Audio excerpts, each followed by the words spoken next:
Machigni e paw tuke board machung ne weche mag limbe pachoka Kenya Tourism Board komakore gi riwruok matayo tuke mag ng'weche pachoka Athletics Kenya oyango tuke mag piem ewi gode motisi ni Magical Kenya Mountain and Trail Series.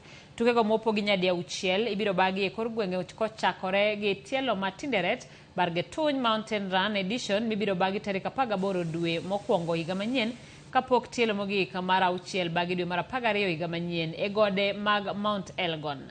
Piem gi ma oseketi rang'iny mag pinje duto bende ibiro tiyogo mar kwanyo jotugo mabiro ting'o nying Kenya e tuke mag World Mountain mibiro bagi kind tarik 25 gi 28 dwe mar 9 higa manyien.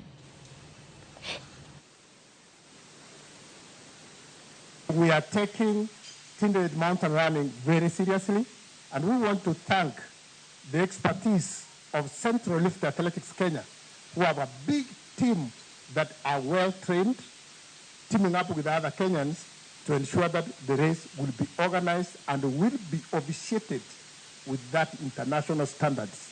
And that's why I've taken this chance to have them introduce themselves. Some of those people introduce themselves here are highly ranked in the world of athletics.